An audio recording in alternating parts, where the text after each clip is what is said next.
SHOAB ప్రేక్షకులకి నమస్సులు. ఈనాడు ఇంకొక టిప్పుగా ఒక విషయాన్ని వివరిస్తానమాట. చిన్న చిన్న అంశములు. సాధారణంగా ఏంటంటే మరి జ్యోతిష్కులు చెప్పినట్టుగా అన్నీ జరుగుతాయా, కొన్ని తప్పుతాయా అంటే చాలా వరకు జరుగుతాయి, సూచనాప్రాయంగా అయినా సరే. కొన్ని ఏంటంటే తప్పే అవకాశం కూడా ఉంటుంది. అయితే రాసిన వాటిల్లో 100కి 100 జరగడం అనేది చాలా తక్కువ. ఎందుకంటే శాస్త్రం అనంతంగా ఉంటుంది. ఇలా చెప్పినవి జరగకుండా తప్పడం ఎవరికైనా ఉంటుందండి. కొన్ని అక్కడక్కడ చెప్పి అవ్వటం అనేటువంటిది ఎవరికైనా ఉంటుంది అని శాస్త్రం తెలియజేస్తుంది.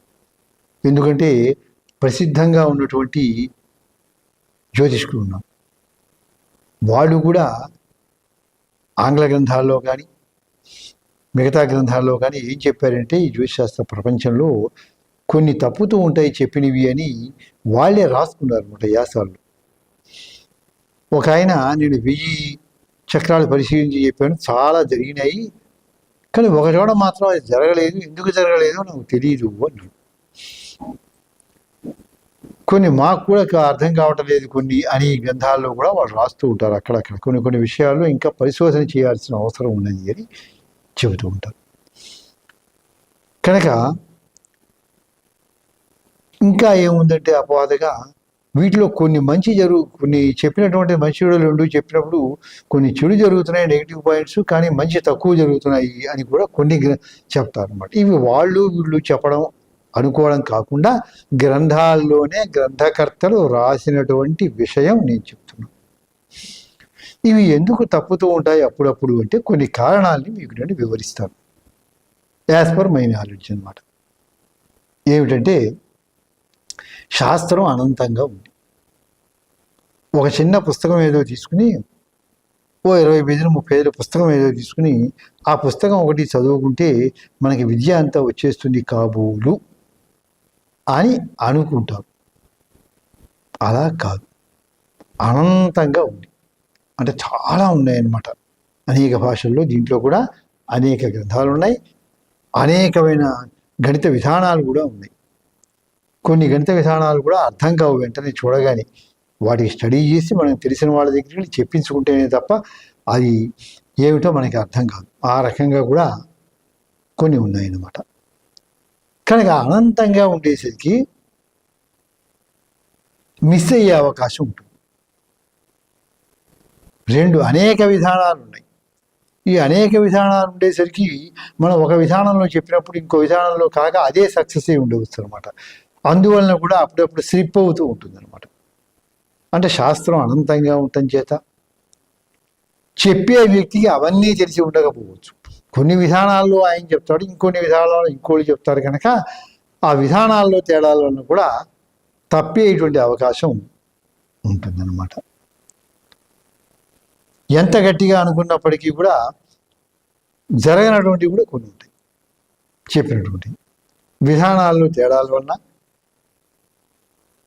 ఆ గణిత పద్ధతులు తెలియకపోవడం కదా. అందుకని ఎక్కడైనా కొన్ని కనుక స్లిప్ అయితే అది జరగలేదు అని మనం అనుకోకూడదు. ఎవరికైనా స్లిప్పింగ్ అవుతుంది. ఎందుకంటే చాలా ప్రసిద్ధమైనటువంటి విద్వాంసులు ఆంధ్రదేశంలోని మాననీయులైనటువంటి పెద్దలైనటువంటి వాడు ఇప్పుడు లేరనుకోండి, వాళ్ళు చెప్పుకున్న దాంట్లో కూడా ఏం చెప్పారంటే 1-2 తప్పినట్టుగా చెప్పుకుని వారు వినయంగా ఏం రాసుకున్నారంటే అది నా యొక్క లోపమే కానీ శాస్త్రం యొక్క లోపం కాదు అన్నారు. శాస్త్రం చాలా చెప్పింది, మరి మనం చెప్పిన అక్కడక్కడ ఎందుకు తప్పుతున్నాయంటే మనకంత తెలియదు అనమాట.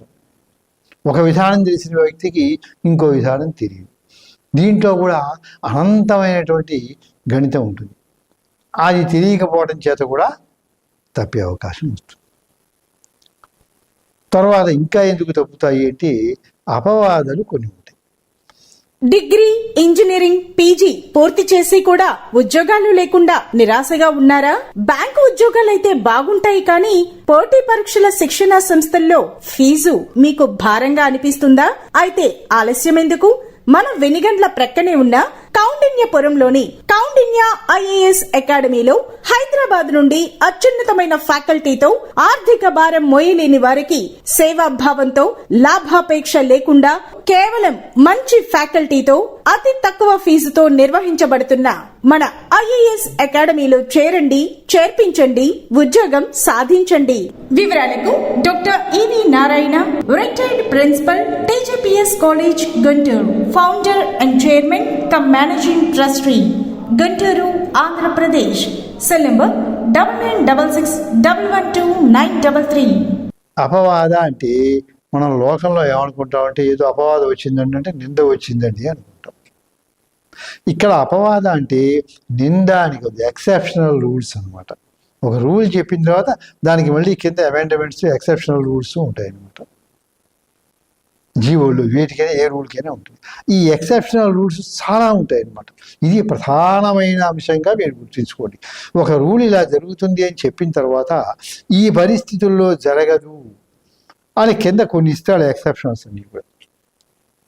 ఇలా ఉంటే జరగదు, ఇలా ఉంటే జరగదు, ఇలా ఉంటే జరగదు అని కింద ఇస్తాడు.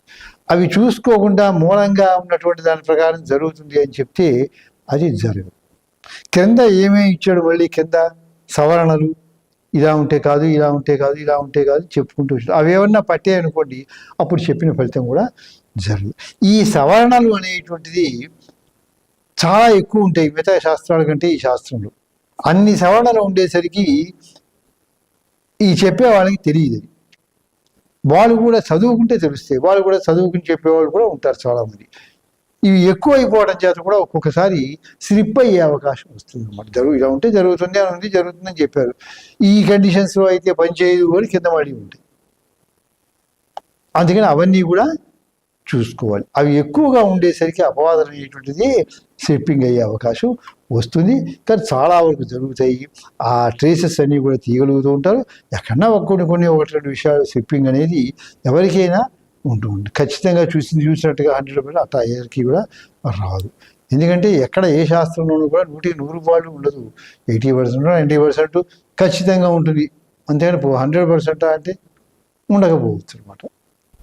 అలా జరుగుతూ ఉంటుందన్నమాట. అందుకని ఒక మహర్షి ఏం చెప్తాడో ఒక వాక్యాన్ని చెప్పి నేను ముగిస్తాను అనమాట.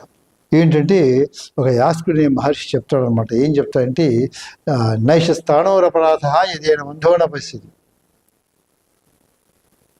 ఓ చోట ఒక స్తంభం ఉంది. ఉంటే చీకటిలో వస్తున్నాడు ఒక మనిషి. చీకటిలో కనిపించలేదు. కనిపించకపోతే ఏమనుకుంటాడు, అక్కడ స్తంభం లేదు అనుకుంటాడు. మరి ఉన్నది కదా అంటే ఉన్నది. మరి లేదని ఎందుకు అనుకున్నాడు? మరి ఎవరన్నా అక్కడ స్తంభం ఏమన్నా ఉందా అంటే లేదని సమాధానం ఇచ్చాడు. ఎందుకు ఇచ్చాడంటే తప్పు చెప్పాలని ఎవరు చెప్పాలా ఆ మాట, అతనికి కనిపించలేదు చీకటిలో ఆ స్తంభం అనేది. అప్పుడు తప్పెవరిది అంటే చూడలేకపోవటం అనేది ఈ వ్యక్తి యొక్క లక్షణం. బాగా చీకటిగా ఉండటం వల్ల, లేదా దృష్టి సరిగ్గా ఆనకపోవటం వల్ల చూడకపోవడం జరిగింది. కనుక ఆ లోపం అనేటువంటిది ఈ వ్యక్తిదే కానీ అక్కడ ఉన్నటువంటి స్తంభానిది కాదు. ఆ విషయాన్ని చెబుతూ ఆ ఋషి ఏమని తెలియజేస్తారంటే విషయం తెలియకపోతే అది మన లోపం అన్నమాట, అంతేగాని శాస్త్రం యొక్క లోపం కాదు. అదే ప్రసిద్ధ పండితులు కూడా రాసుకున్నారు ఓ చోట అనమాట. ఏం రాసుకున్నారంటే ఈ విషయం నేను చెప్పింది జరగలేదు, తప్పింది, దానికి నా అల్పబుద్ధి కారణం, నేను గ్రహించలేకపోయాను, అంతేగాని శాస్త్రం తప్పు కాదు అని ఖచ్చితంగా నిస్సందేహంగా వినయ విధేయతలతోటి ఒక మహాపండితుడు రాసుకున్నాను అనమాట. కనుక స్లిప్ అవడం ఎందుకు తప్పదు అంటే ఈ కారణాలు. శాస్త్రం అనంతంగా ఉండటం, అంత శాస్త్రం మనకి తెలియకపోవటం, మనకి తెలిసిన శాస్త్రంలో కాదు అని అక్కడ ఉంది కనుక కాదని చెప్పాం, కానీ ఇంకో శాస్త్రంలో ఉంది అని తేలింది కనుక జరగవచ్చు, మనం గుర్తించలేకపోవచ్చు. లేదా గణితం ఎక్కువగా ఉండటం చేత మనకి తప్పుపడి ఉండవచ్చు అంకే, అప్పుడు మనం ఏం చూడలేం. తప్పుపడింది అనుకోండి ఒక రిపోర్ట్లో తప్పు అనుకుంటారు, ఆ రిపోర్ట్ మళ్ళీ తీస్తే అలా రాదు, అది పొరపాటు అనేది వస్తుంది. ఈ కారణాల వల్ల ఎప్పుడైనా సరే కొన్ని చిన్న చిన్న విషయాల్లో, తక్కువ విషయాల్లో తప్పే అవకాశం ఉంటుంది. అది ఎవరిది తప్పు కాదు, శాస్త్రం అనంతంగా ఉంటుంది అని తెలియజేస్తూ ఈ విషయాలు మీరు గమనించాలని చెప్తూ ఇంకో విషయంతో మళ్ళీ మీ ముందుకు వస్తాను. స్వస్తి.